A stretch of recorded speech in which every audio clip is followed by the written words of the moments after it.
Welcome to A Work in Progress with We are Mark back. and Pete. We're back. We are back. We're back. We disappeared for a while because we were living the vacation life. Living it. How was it? My vacation was actually great. No? It went slow. Not slow, but like I enjoyed each day individually, you know, and it didn't seem like it went crazy fast. So it wasn't like vacations you blink often and do. it's like halfway done already. Yeah. No, it was good. Some highlights are I went swimming with sharks. Whoa. Yeah. Big, like real sharks? Yeah, like big real sharks. It was, Wow. Yeah. So going into it, I was terrified, which I think is a natural human response to going swimming Is this with like sharks. on purpose? Yeah. Or, Yeah. Okay. It's not like you're just swimming in the ocean. like It's like, people- oh, there's a shark here. Sweet. Right. No, people This is go great. to Florida and pay boats to take you out and bait sharks and jump in the water, which is what we did. Sounds awesome. Yeah. So I Are was you in a cage though? No. What are you doing? Come on, man. I know. I was like looking it up before we went. So the reason we even went was my brother-in-law had gone when he went to Florida last time. And he said it was a blast. He's like, I want to go again. Who wants to go with me? Yeah. And at first I was like, no. I was like, I don't want to die. Like I like my limbs. Yeah. I like all Is of this my the brother that's missing a leg? appendages. Yeah. My one-legged brother-in-law. No. So he was like, we should go. And I was like, I'm scared, but sometimes that's a reason to do stuff is because you're scared.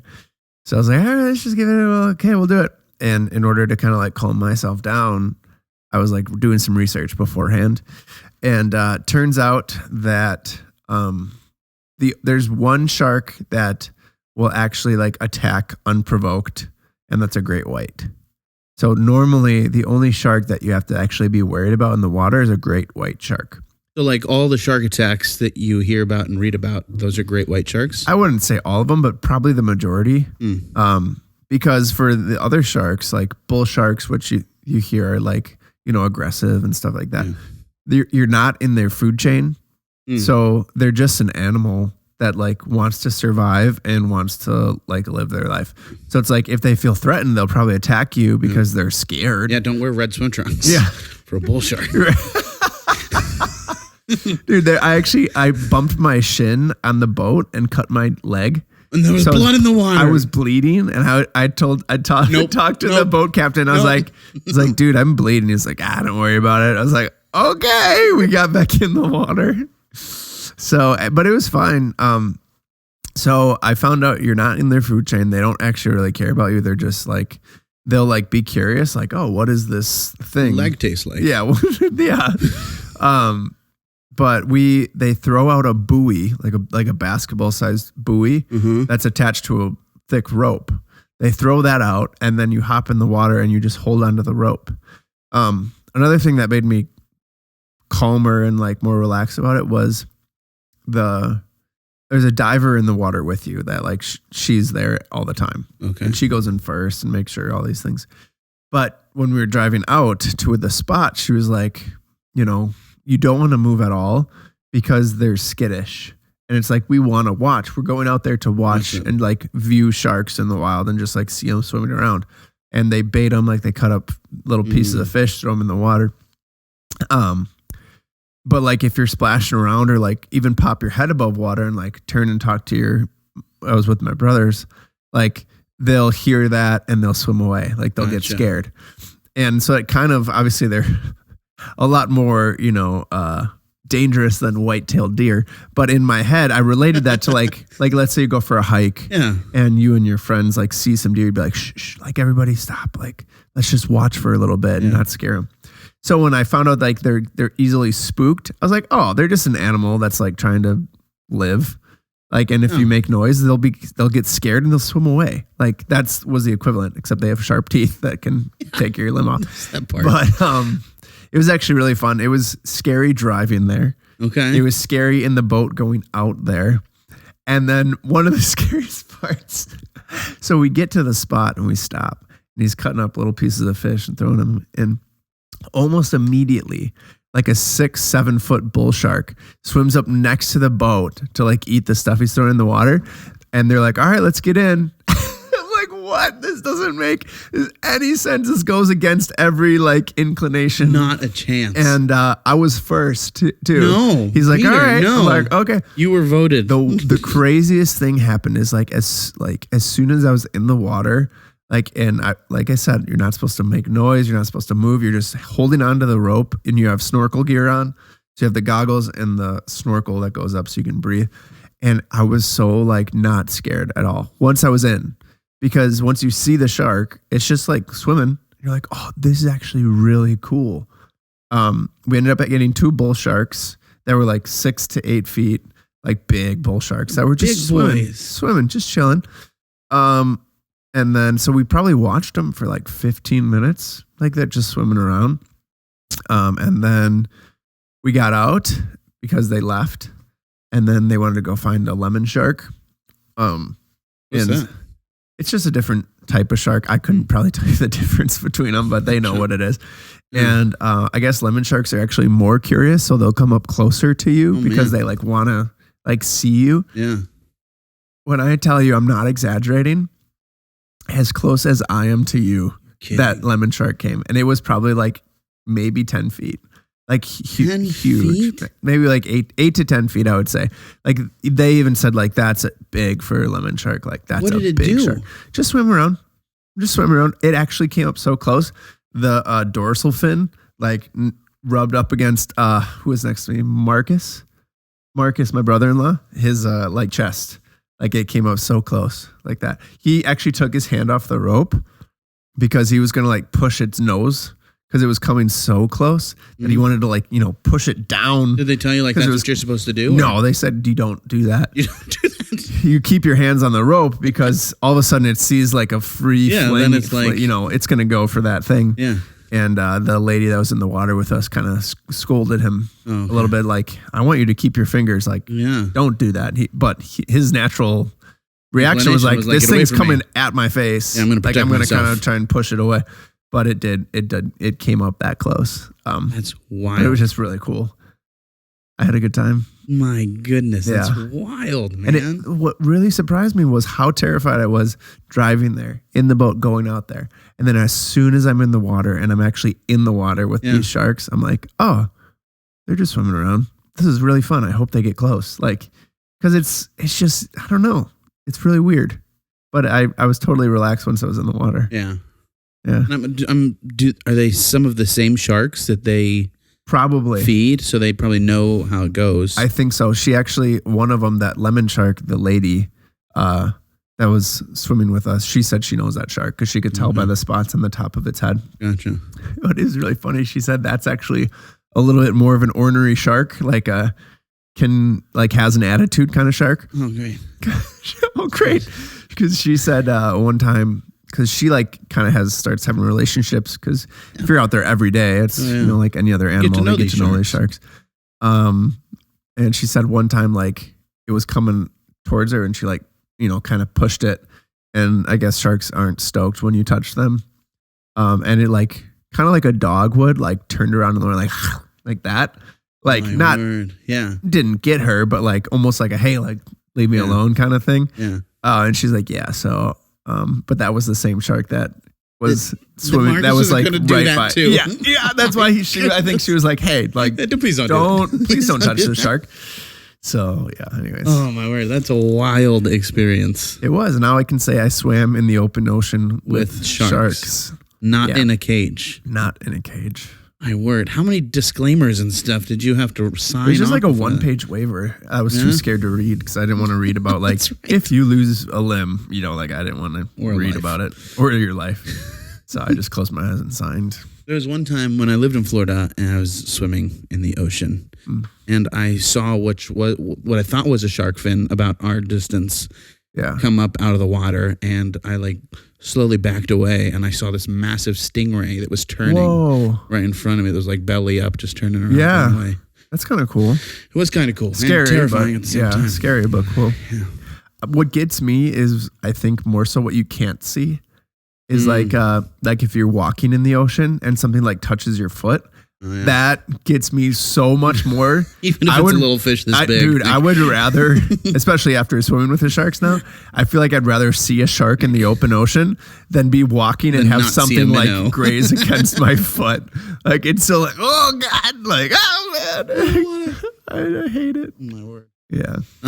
So what else did you guys do though? We went out to eat a few times. There was one time we went out, there was like it was, in my opinion, it's like as close as you can get to a hurricane without a hurricane. Like really lightning. I saw the videos of that. Yeah, oh, dude, like it the palm like trees a were hurricane. like it looked like we were in a hurricane. Yeah. The lights were flickering on and off at the restaurant we were in.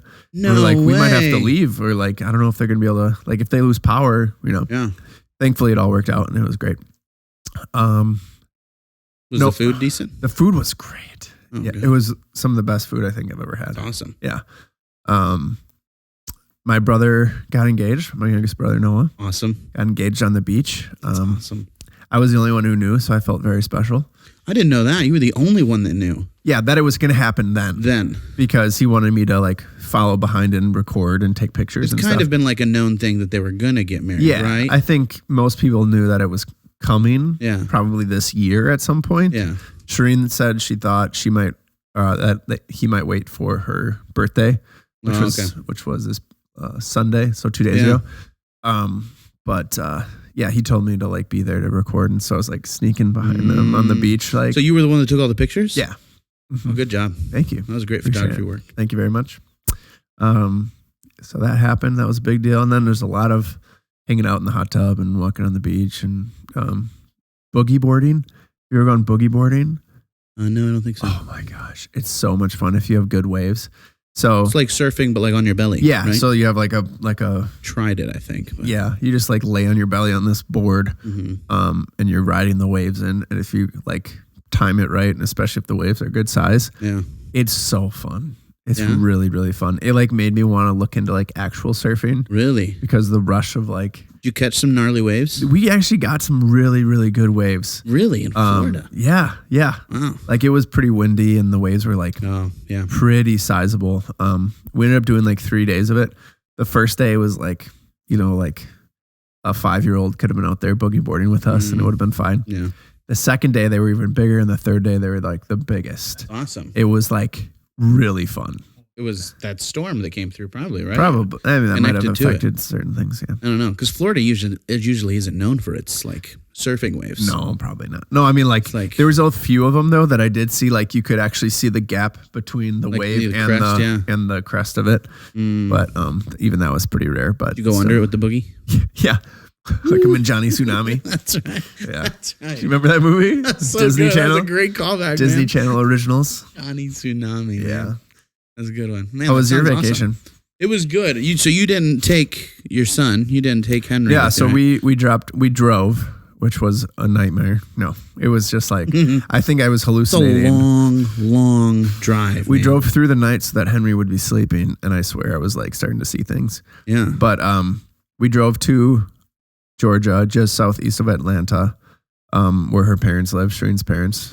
And we stayed there for like a day and a half, left Henry there, and then we drove the rest of the way the next day. So we were without Henry for the whole week, which was... Is that the longest you've been without him? Yeah. What was it like? Great. It's fantastic. I highly recommend it. Yeah. If you have children, give them to somebody else for a full week. You'll have the best week of your life. I mean, like we missed him, and there were sometimes we would see things that like made us think of him, and we're like, "Oh, I hope he's doing okay." But then there's like, "Oh, back to You like FaceTime at all, or would that make it worse? Yeah, we did a couple times, but he was pretty indifferent because he had three cousins. He was staying with cousins and his grandma and grandpa, so like he was having a ball. Yeah. So he didn't really miss us at all, which was good. We're not like constantly worried about him crying and asking for mom and dad the whole time. Exactly. He was chill. He was had a good time. Towards the end of the week, were you like, all right, it's time to get back to routine? Or were you like, let's do another week? Well, I was ready to leave where we were. Okay. Because I felt like it was the perfect amount of time to experience like the house we stayed in, the beach, the hot tub, stuff like that. And we went to Epcot as well. You did? Forgot to mention that. Yeah. Shireen and I went with my parents. That was a blast. Really, what'd you do at Epcot? We went on a few rides.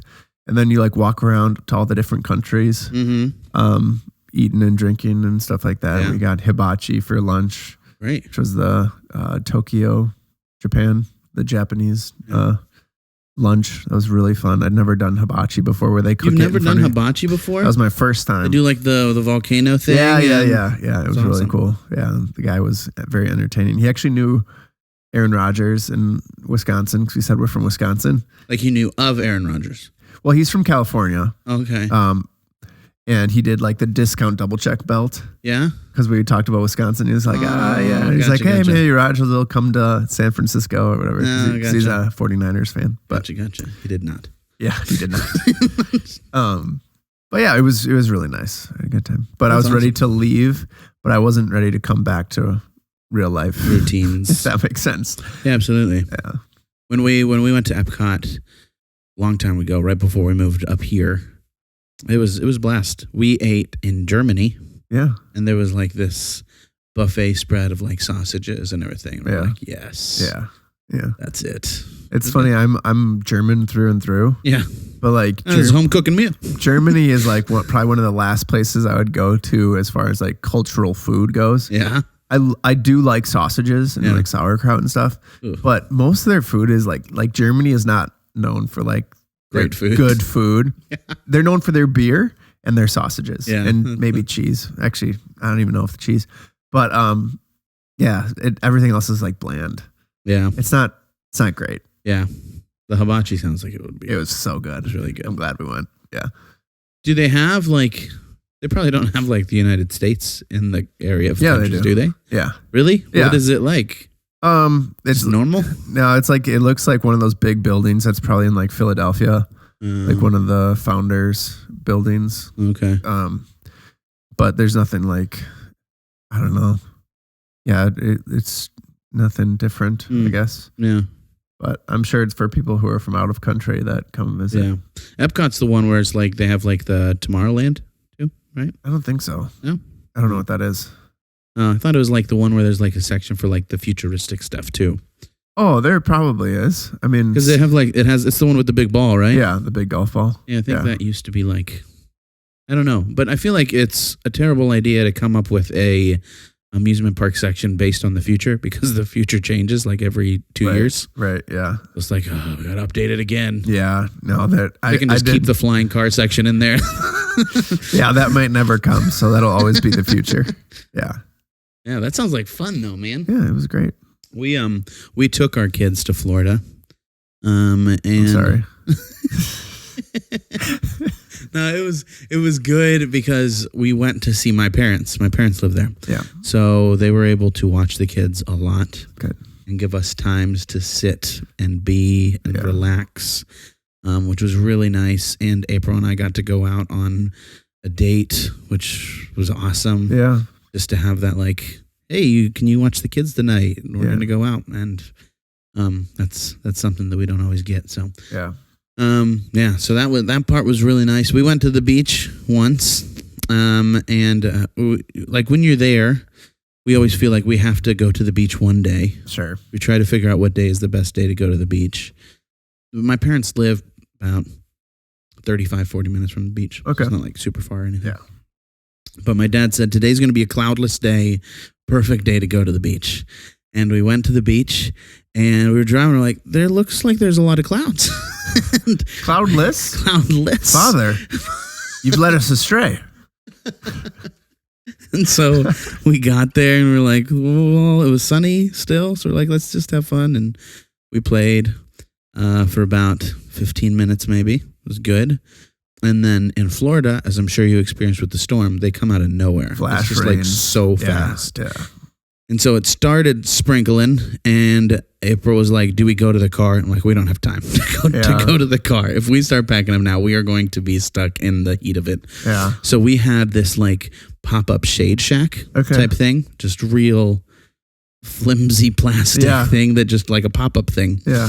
And that we all got under and hunkered over, and that thing withstood the winds and the rain. Wow. Like, oh my word, I need to leave the best review possible for this thing. Yeah. Because it was a downpour, torrential downpour. Wow. So windy. I thought for sure it was going to blow away. It didn't blow away. And then there was a lull in the rain, so we got everything packed up and headed out before it started raining again. And then as soon as we get in the car, there's like one of those emergency alerts on the radio. Oh my! That says, if you are at Hollywood and Dania Beach, which is right where we were, right in between those two, like evacuate immediately. There's a tornado warning. Oh my! Evacuate immediately. So then we saw the video. There was a tornado right off the coast. Wow! Of right where we were at. So fortunately, the Shade Shack got us through, and we made it out of the beach alive. Nice. So that was my swimming with shark stories. Wow. We swam with a tornado. Yeah. Scary. Yeah. You survived. We survived. We survived. But other than that, we got to see friends. We got to go to the church that I used to work at down there and see them and be encouraged and loved on by them. And April and I celebrated our birthdays down there with like a smash room type thing. Yeah, I heard about that. Which was really cool. Yeah, I'd never been to one of those though, but it looks like a lot of fun. It is. It's like get some rage out. Yeah, you just get rage stuff. That's what it's called. Yeah, it's clever. The name of it was Smash It. Okay, but the SH of Smash was the same color font as the it. So it was Smash It. You get it. Very clever. You get it. Yes. I thought that was pretty clever too. Yeah. So, but we went and we did that and we broke some bottles and hit some stuff and. Did you like let your inner like rage come out, or were you just like, oh, I don't really want to break it, but we're here, so I'll break it. It's a waste of a perfectly good beer bottle. Can I take this home with me? I think it'll be make a nice vase out of it. No, we broke things. We're not like super ragey people. So, so my coaches always made fun of when I played football. Yeah. Because like I would never like have like those angry outbursts where I just want to hit somebody. Yeah. But it was still a lot of fun. Yeah, probably good. It's still a lot of fun. I don't have problems with uncontrollable rage. It's probably good. It's probably best. Right. So we did that. We got some delicious tacos and ate some good home cooked food. Sweet. I scrapped eating healthy when I was there. Yeah, I threw it out the window. Yeah. And it was our birthdays. Right. So we had so many desserts. Have you ever had tres leche? No. Have you ever had tres leche? I don't think so. It's a cake. It's a moist cake because there's a lot of different like types of milk and evaporated Three milk. Three types of milk? Specifically, yeah. Trace types? So we got tres leche, and then we found a cuatro leche. Whoa. And that one too. Wow. And then we got a flan for my birthday, and we had that in there. And then we had a pie from another get-together. So we had all of these desserts in there. So after every dinner, we'd go pull out all the desserts and sit on the table. Yep. Go to town. So wow, that was a good part too. You put the two cakes together. You got a siete leche. Oh, that was impressive. Thank you. Not only showing off your bilingual skills, but your arithmetic skills. I can count to 7, and I can add 3 plus 4. That's right. That's a lot of leche. Yeah, it's a lot of leche. It's a lot of leche. But yeah, it was good. Good to be back. Good to get back into the swing of things, though. That's good. It was fun. Cool. It was fun. Ready for another vacation or not yet? Yeah, I don't know. I was actually kind of like thinking like what vacations actually do. Because especially with this last one, we were planning for so long because I'm the 5th of 7 kids in my family, and we wanted everyone to go and their spouses or significant others, and then my parents. So there were 16 of us total. So it takes so much planning. Yeah. But it's kind of fun to do some of the planning too. And then you're looking forward to it. Oh, it's 6 months away, 2 months away. Oh, it's next week, And then the actual vacation comes, and it really was a great time. But vacations in like the grand scheme of things, most people on average, I'd say vacation 1 or 2 weeks a year. Mm-hmm. And it's like, is that enough really to like actually feel like vacation gives you like rest and a reboot? Because for me, at least, like weekends go so fast. It's almost like negligible that you even had a weekend. Yeah. Well, especially for you work on the weekends, you're, in church the whole time. So, I was like, man, wouldn't it be great if we got like 1 week a month? Yeah. Like every month you get 1 week off. Yeah. To just, I think I would rather have like work through weekends and then like I'd work 21 days straight and then have 7 days off. Oh yeah. You know, I think that would be awesome. Yeah. To like actually be able to. But would that 7 days be enough to rest?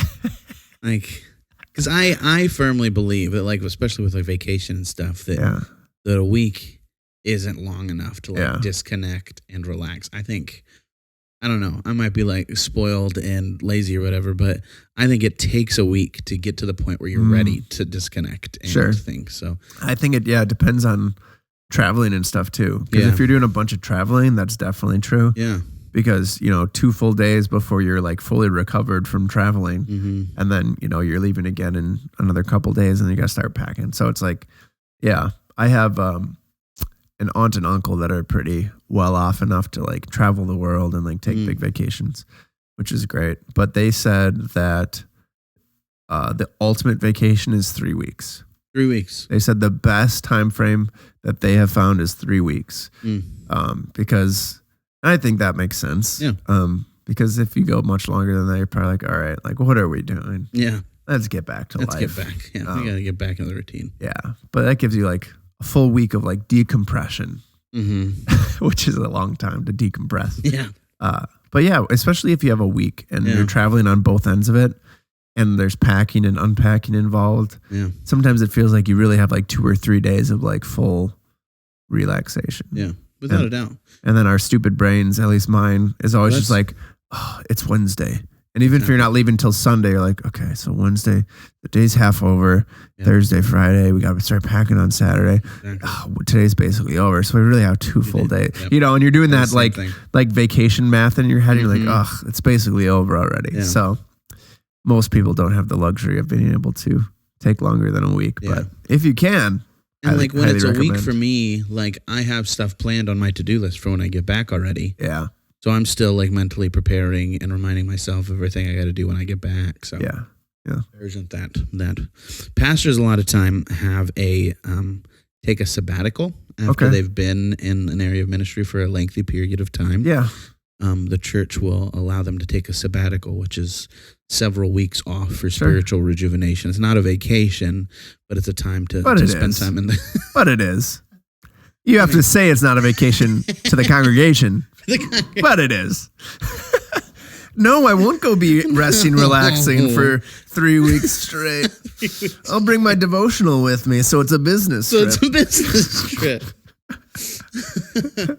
But a lot of pastors do it and they focus on writing, so they'll focus on writing a book or like that, or just spiritual rejuvenation and just being and not vacationing. Yeah. And but yeah, my dad did that like 2 years ago. I think he came up here. Nice. And spent about a month up here. Great. It was awesome. Very cool. Yeah, it was good for him. But at the end, he was like, all right, it's time. Yeah.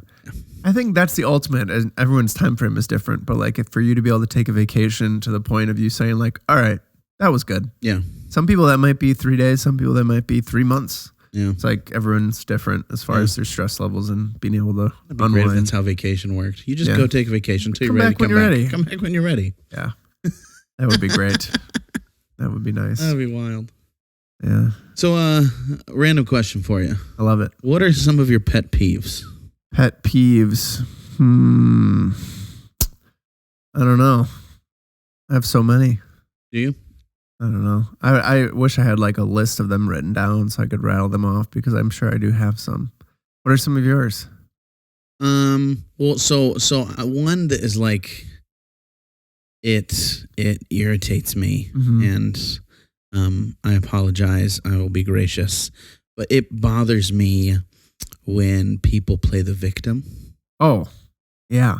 That's like I try to be super gracious with people and their life struggles and what they're going through. Yeah.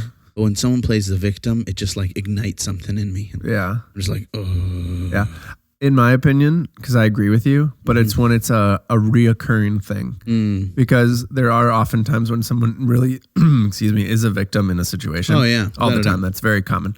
But there are perpetual victims where it's like, come on, dude. Like, you're in control of your life at this point. Like you're an adult. Yeah. Not everything and everybody is out to get you 24/7. Like without a doubt. It's like a hypochondriac of emotion. Yeah. You know? Yeah. And you're absolutely right. There are people out there that are the victim, and that's not what I'm talking about at all. Yeah, I know. I come just across clarifying for the viewers at home, the viewer, the listener. Oh, there's tons of people that I come in contact with that are the victim, and I love them, and I love the opportunity to be with them in that. But the people where every single thing in life that doesn't go how they've planned is somebody else's fault. Yeah.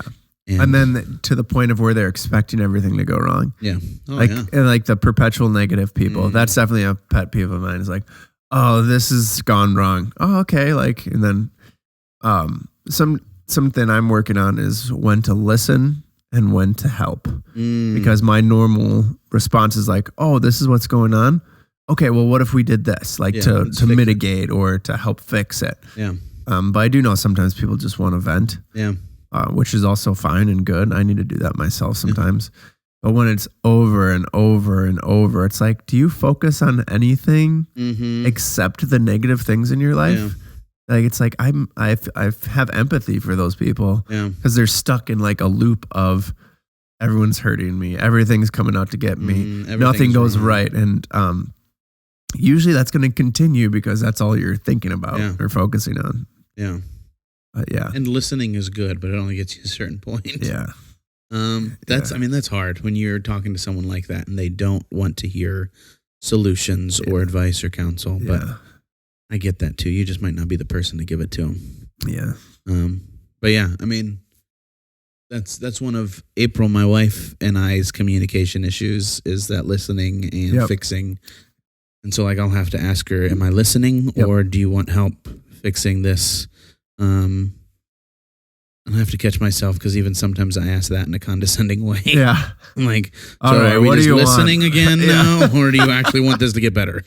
I think that's really true though. And that's important to have that in your relationship because I think that's most people. Oh yeah. You know, most relationships that happens with me and Shireen too. Yeah. So I got to be more cognizant of that too. And I mean, I can understand because there's so many times that I just want to be heard. Yeah. And to be understood. Yeah. And for someone to recognize why. Sometimes you do just need someone to listen to your bad day and just be like, man, that sucks. That sucks. Instead of being like, well, what if you did this instead? Yeah. You're like, no, like, I just want you to hear about my awful day. Yeah. And tell me that it was awful. Yeah. So that I can get past it. Yeah. Not like try and fix anything. It's already, Yeah. So I definitely get that. That makes sense. Yeah, without a doubt. Yeah, and I mean that's essential to get past it for a lot of people. Yeah, is just to be heard and to be understood, and that's a big thing for me, being understood. I don't know why, but like Do you feel misunderstood most times? I don't think so. You just feel like maybe I don't know. You just feel like you can't talk to people the way you'd like to sometimes because you have to have this pastoral. No, not that. It's I think it's just because I want to be understood in everything I do because part of my profession is being a communicator. Yeah. Like I emphasize being understood and understanding what I'm saying and what I'm thinking so much that like even when I'm like in arguments, you can disagree with me all you want. Yeah. Just acknowledge that you understand what I'm saying. Yeah. And we're good. Yeah. I think that's crucial. It's very frustrating when you might even be on the same page with somebody. Oh yeah. But they're arguing with you because they don't understand. Yeah. You're like, no. Like, let's get back to basics. Like communication sometimes has to be like first grade level communication because you need to establish what your point even is and where you're coming from. Because there is so much room for miscommunication for sure. And the wider group of people you're talking to, the higher chance there is of miscommunication. Yeah. Yeah.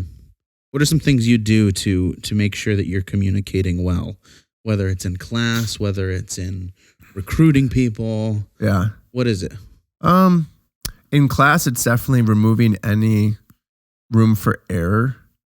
So like turning the music down so people can hear me. Like I really do focus on enunciating when I'm over the microphone. And then, just trying to be as clear and simple as possible. Yeah. Like the more complicated, the more complex, it's going to more room for error. Yeah. So as clear and as possible. Yeah. Super simple. Super simple. Yeah. And then repeating, like throughout the workout. So if we're doing something, it's like it has to be more hips than back. Yeah. It's like I'll just say hips, drive with your hips and keep saying that throughout so that people get that reminder. Yeah. And repeating yourself, I think, is important too, because oftentimes there's people on a break when you're explaining something. They're in a conversation with their friend or whoever's next to them. And that's fine. Like I do feel a little bit insecure when that happens, because it's like, oh, they don't think what I'm saying is important. But I've also been in class at my gym when someone's leading, and I'm like next to my brother, and like we want to kind of like joke around or like say something, whatever. It's like it happens. Like you want to talk to somebody, I get it, but that person didn't hear it the first time. So when I repeat it the next time, they're like, oh, okay, I got it. Yeah, makes sense. So repeating, I think, is important too, and that's probably something you do in sermons is like you have the main point, you do something to support the main point, but that brings it back to the main point. Yeah. Right? Because that's what you're kind of trying to drive home. Yeah. I mean, when it comes to preaching, there's so many like little tips and tricks like that. You have your key words that you try to repeat as many times as possible throughout the sermon. So like you'll say the same thing and you'll just, that word, like I'll often go through and like just highlight whether the word is love, and I'll try to say the word love as many times as possible in my sermon in different contexts and everything. But yeah, every time I mention a main point, I repeat it. And my big thing, I don't want this to turn into like a preaching seminar, but hey, if you're interested in becoming a preacher, hit me up and we can talk through it together. But I think points are so important because those are entrance ramps for people who have gotten sidetracked. Yeah. So, anytime I say we get to a first point, second point, third point, whatever it is, like that's an opportunity for people to re-engage who have wandered off. Yep. And the goal is for nobody to wander off, but it's going to happen. It's tough. It's going to happen. And I choose, not everybody's like this, but for me, I choose to preach from a manuscript, meaning that I write out everything I'm going to say because I want it to be as clear as possible. Yeah. Because I know that if I'm just ad-libbing, there you go, that's a good word. If I'm just ad-libbing it, then I'm going to communicate it in a fuzzy way, in a way that doesn't make sense. But when I write out my sermon, I'm able to say, this is how I want to say it. And oftentimes I'll say it in a poetic way with alliteration and things, and then I'll repeat it in a much simpler way, right after, right before type thing. That makes sense. But yeah, and then a lot of illustrations and practical communication and stuff like that. Yeah. But that's in my preaching. I do that out purposefully in my preaching. In my regular communication, I need to get better at that. Yeah. I need to get better at the simplifying type things. And the tough thing too is different people have different bias and different perspectives, and their brains just work differently. I actually recently just had an Instagram post talking about like men versus women communication. And it kind of blew up for some reason. Yeah. But the post was, Shereen texted me. She was at my parents' house and she had Henry with her and she needed the diaper bag. I don't remember why she didn't have it, but I think maybe she just left earlier and she forgot to grab it. I don't remember. Doesn't matter. But she's like, hey, can you grab the diaper bag? And I went to go grab the diaper bag and I was about to leave. I was like, oh, wait, I should check to see if there's wipes and diapers in it. Right? Which my whole point of it was saying, like, in general, men are really good at just following direct orders. Yeah. Like, hey, can you paint this wall yellow? It'd be like, yeah, definitely. And women in general will think something and they think that they said it a lot of times, or they make an assumption that, oh, he knows to do this. Yeah. And basically that's what I was trying to get at with the video. And there are so many women comments in that video. Men are stupid. How do they even hold down a job? Like, how do you get past like, what is it? Like cruel stuff? Like ripping dudes apart. And I'm like, that's not even like, I was genuinely just trying to say, like, if you say, go grab me a blanket, I would love to go grab you a blanket. And I'll go get that blanket and I'll try and make sure it's the one you want. But when I come back, you're like, hey, how come you didn't grab my water that was also right next to you when you walked past? I was like, you didn't ask me to grab the water. Well, you should have known. And they're just like, and this isn't anything against women. No. It's just totally explaining how, at least I do, and I think a lot of men oftentimes will think, is we are directions oriented. You give me directions. I will love to do it the best I can for you.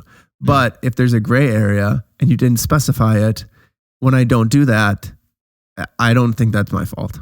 Yeah. Yeah. I mean, there are some like easy assumptions. Like, yeah, I should check to make sure diapers and wipes are in the diaper bag. Yeah. I understand that. And I did. Thankfully, before I left, I was like, oh yeah, I should do that. But she said, hey, can you grab the diaper bag? And I was so quick to be like, let me grab it and I'll get over there so that she can have it because she needs it. Yeah. Right. Like I'm almost like eager to do what she wanted me to do. Totally. To the point of like, I forgot to check that it was even full of stuff. Yeah. Like, and there's going to be like a puppy. Yeah. Let me help you out. I want to help you out. And that's just how it is. Oh yeah. But that, yeah. So that gray area is problematic. I'm nervous to step into the gray area because like, what if they weren't wanting? Yeah, exactly. And then you're nervous to do it wrong too. Yeah. It's like, yeah. So April asked me to get something out of the van the other day, so I went and got something out of the van. There were other stuff in the van that needed brought in too. Yeah. So I grabbed those and brought those in too, thinking, hey, I'm going the extra mile. Yeah, I'm doing extra. And she said, why'd you bring those in? I left those in the van on purpose. I was like, oh, see, I didn't know. My bad. Yeah. And that's go take them back out to the van for you. Just classic miscommunication. But that's why, people are different. Men and women are different. We need each other. And that's why communication is so important in a healthy relationship is communicating well. It all ties back to, it's tough to hit everybody on the basic level because people think differently. Yeah. Yeah.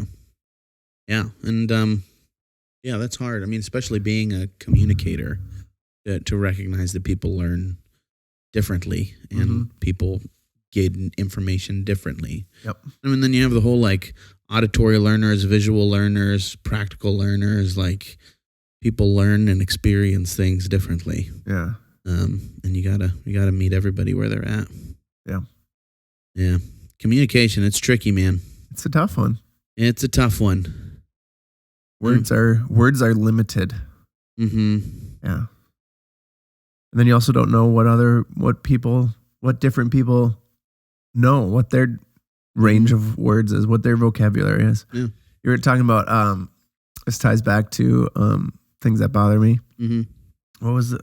I'm like spacing out. What did you say it was? Pet peeves? Pet peeves. Couldn't think of the word. That's all right. Pet peeves. Yeah. Limited vocabulary. Yeah, my vocab is right in here, as tight as it goes. I am a man, so I'm dumb. But one of my pet peeves is, and it's probably correct, but when people say cacao instead of cocoa. What? Yeah, cacao. Have you not even heard this? I've never heard that. You didn't hear the data one either. Cocoa? So I think there might be a difference between the two. I'd have to Google it. But I heard someone on a commercial say cacao. And I don't know if they're just trying to be fancy. Cacao? Or if cacao and cocoa are two different things. Yeah. But it really bothers me. Hot cacao. Hot cacao. Yeah. Cacao beans. That would keep me up at night.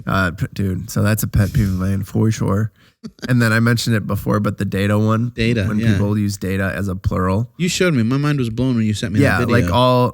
Most scientists will say the data show that this. Yeah. Whereas my brain wants them to say the data shows this because data doesn't sound plural. So they use it, but it is plural because it's multiple forms of data. So my brain's like, okay, well, either call it the datas or switch it so that it's singular. Yeah. A group of data could be the data. A singular group of all of the data. The data shows this. All of the data. Anyways, it bothers me. I think little is vernacular the right word? Little grammar things like that bother my brain.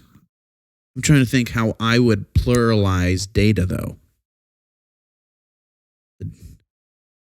Like what is and some more people say than data too. Data. But I think I would say like multiple data show. Maybe I would say datas. I don't know. But the other thing is like Lego. That's the other one that blew my mind. What? That you don't pluralize Legos. You don't say Legos? No, it's Lego. What? Yeah. It's why? Like Who? Where? You play with Lego. When? No, you don't. You do. You don't play with Legos. You play with Lego. I will leave this country. Hey, do you have any Lego I can borrow? Who said that? That's it. Because it's a copyrighted term or something. I don't know. What? Yeah. I don't like that at all. I will fight that. I will go into a civil war against Lego.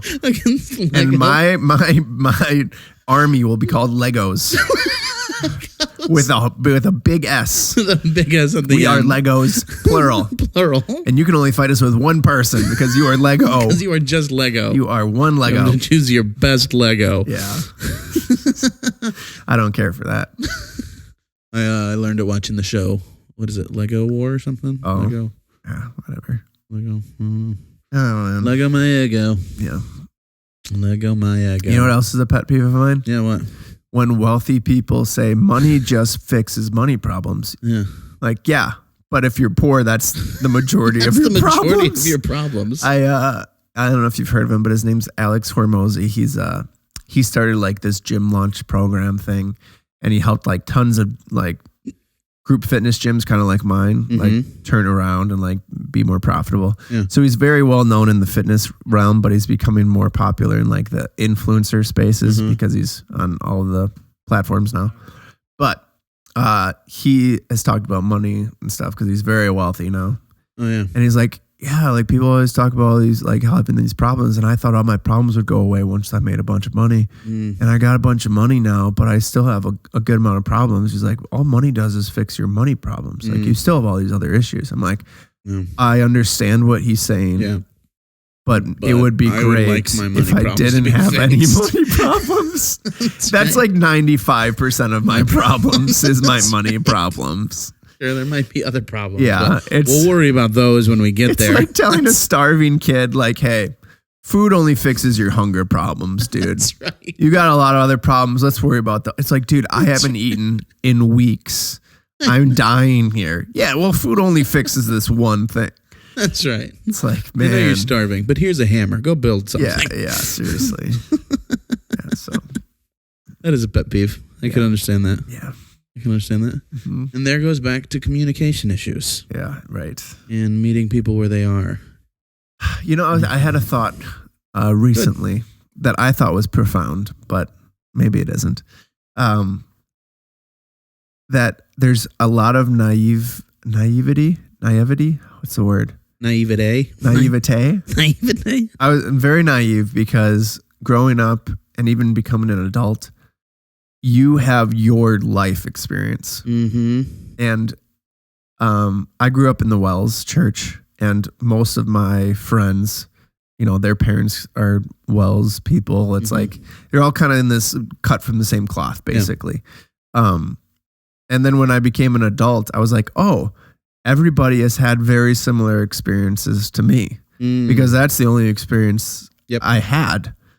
And I think that a lot of people probably feel similarly of everybody like understands their perspective, or everyone has the same bias because they all have a same upbringing and they've seen similar things where it's like not even close. No, nowhere near. Which is, it's like I'm still learning new things about like, oh, you had to deal with that when you were a kid, or like you went through those things. Like it's wild to me because for the longest time I was like, oh, everybody gets this. Everybody knows this. Everybody's seen this.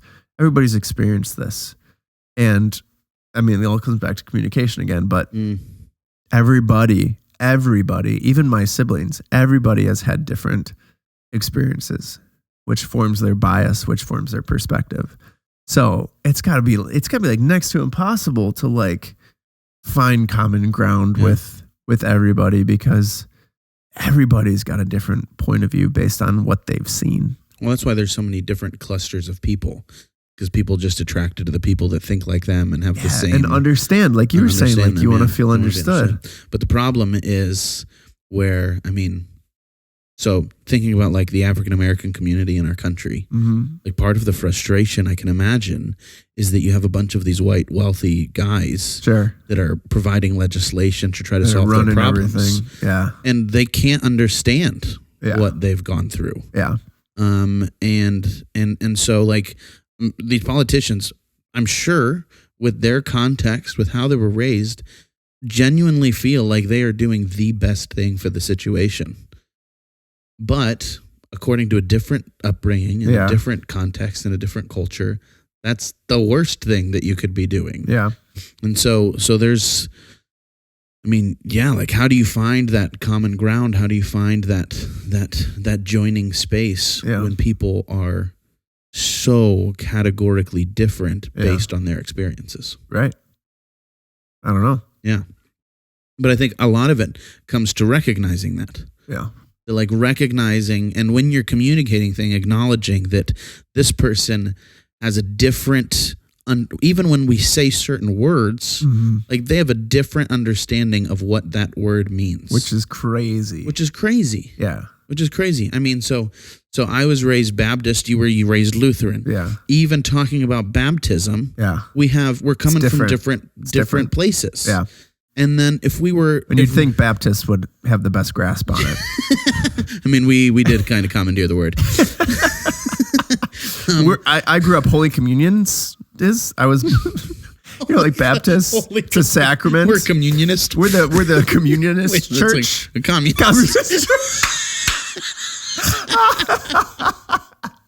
That's so funny. I used to think of your jacket. What was it? The Columbia jacket? Yeah, the Columbia jacket. Oh man, that is funny. Communionist. Yeah. But yeah, we have these different upbringings, these different understandings of even certain words.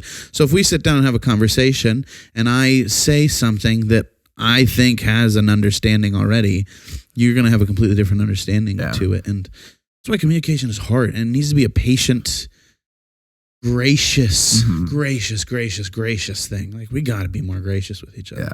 I also think it makes education, like when you're a kid, like kindergarten to 8th grade, that much more crucial so that people understand what things mean. So that we all have a similar baseline of like facts, like what is correct and what isn't and stuff like that. That matters a lot so that you can communicate and agree on things and understand what the other person is saying correctly. Yeah. That is, I think, something that's very strange, but true and mind-blowing is two people who speak the same language could say the same word and to them mean something different. Like that makes my brain that's tough to wrap your head around. Absolutely. But it's true. Yeah. Yeah. Yeah. Even words like father and brother, one person could identify as like biological father, biological brother, and another person could just understand it as a respected person in a community or a dear friend or their priest. Yeah. Father, if you're talking to a Catholic person, exactly. It's a priest. And people will have different connotations to it. Some people will hear father and then it'll be immediate anger because of whatever happened in their life. And some people will feel joy and protection because of that word. Yeah. So it's, words are I think words are a lot more powerful than we think. Like as far as like speaking things into existence, very much so. Like, and that goes back to like our negative friends that are just perpetually negative all over it's going to continue to be because negative. They speak it and that becomes reality for them over and over. I'm not like super into like the hippy dippy, like magical part of it, but I do think it does have power for affecting your brain. Absolutely. And how you perceive things. If you're looking for good, you're more likely to find the good. If you're looking for bad, I guarantee you will find some. So I think it does. And we were talking about this before we started recording, but like this idea of being sick. Yeah. Like if you're sick and you mentally were like, I'm sick, I'm out of it. Yeah. I'm going to sit on the couch You're forever. done. You're going to be sick for several days. Yeah. But if you start to get sick and you're like, this is going to be past, no big deal, you're most likely going to get over it a lot quicker. I think you have a much better chance of kicking it quickly. Yeah. If you're just like, it's no big deal. I'll take my some extra vitamins, get some extra sleep, and I'll be over this in no time. Yeah. Yeah. When it comes to words having different meanings, the very first time that I started to feel old because I didn't know the new vernacular. Yeah, the new slang. Yeah, I was working at Starbucks and I had been working there for a while, and someone asked when I started. And I told them when I started, and they said, "Oh, you've been here for a minute." Oh, and I was like, yeah. I like legitimately like felt disrespected. I was like, they're thinking I'm like a newbie. Yeah, like I have tons of seniority here. Like when I'm recommending you've been here for a minute. Stuff, yeah, you've only been here for a minute. And 1 minute? Yeah, and I found out later that it was like, that means a long time, which makes no sense. Yeah, it doesn't make any sense because I remember hearing you done so and so for a minute. Yeah. For the first time too. Yeah. And you're like, and I'm just like, that's stupid. That's like the opposite of what it means. You realize what 60 seconds is. That's right. It's not that long. No, I've been here for 14 months. That's right. Let's come correct. Let's time this correctly. Yeah. That is a lot more minutes than one. So I think slang is very interesting too. Because you're basically making up words. Yeah. Like no cap. You know what that is? Yeah, like that's so silly. Yeah, I know what it is. It's so silly. Do you not? I do, but like what do you think it means? Oh man, don't I'm do this. I'm putting you on the spot. I want to hear what you think it means. So cap is a lie. Yes. Right? And no cap means then it's the truth. Correct. So like if you're capping, that means you're lying. Yeah, it's so dumb. I don't get it. That's so dumb. I legitimately have like people in our church that are younger than us, and I have to like ask them to remind me of like, what does this mean? Yeah. And bet, I don't understand bet at all. Bet is like, like no doubt, like for sure. No doubt, bet. Yeah. So if you're like, hey, let's go to PJ Piper's, I'd be like, bet. Which is basically like dope. No, like I'm down for sure. Not what it means. It's synonymous with all that what stuff. It means is like you're challenging that person. Or you're gambling. Like bet on it. Like, yeah. Like if you're that sure, prove it. Bet. That's how I grew up using it. Yeah, no, not anymore. Oh man, there's so much. Yeah, I think it's fun. Have you ever heard the word derpin? No. You mean like derp like that? Because it's a word I use because one of my youth students used it, but I don't think it's like real slang. I think they just came up with it. Okay. But I drop it all the time. Derpin is like where you just like, and so like if this is like a word that people use, please let me know. But derpin is where you kind of like just like zoned off into space, like out of it. You're derpin. Yeah. No, that's a derp is definitely like internet slang of like you're like really like off in the clouds. Really? Yeah. Oh, okay. Yeah, like derp. That's why I said it like that. You're like derp. Like I don't know what I'm doing. Oh, yeah. Man, okay, like there's good. memes about Okay, so people know what I'm saying. Yeah, I don't know if I've heard derpin as like an adjective or a verb. Bro, dudes be derping out here, but dudes be derping. That's a t-shirt. But no, yeah, that's a thing for sure. No cap. Oh man, well it's been a minute. I was gonna say we've been talking for a minute. I bet it's almost an hour exactly. Let me look. What is it? 58:50. Man, we are good at this. We are phenomenal. Nobody has the skill, talent. That is ridiculous. As close as we do to talking for exactly an hour. We don't have a timer, nothing like that. We don't just have a recording. Dude, this is nutty. And we are so good at talking for an hour. 1 hour. I thought we went over this time. Yeah. I don't know. I kind of felt like it's going to be like a little over an hour maybe. Yeah. It's close. Man, that was fun. Impressive. It was fun. Well, goodness. Well, thanks for hanging out with us. Yeah. This is episode 10. This is episode 10. This is a big deal. We're double digits, baby. Double digits. We made it. That's why I dressed up. You look really nice. Look like a homeless person. That's why I got into fitness though, so I could wear whatever I wanted. It's my uniform. This is my gym uniform. Yeah. Let's take this off, put it back on. Yeah. Looks good. Appreciate you. You wear the flannel to really dress it up. Yeah. It's got a collar and buttons, so I'm formal. That's good.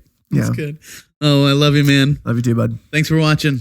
We love you guys, or listening, whatever you did. Appreciate you. Have a great day and stuff. Hasta luego. Bye. Bye.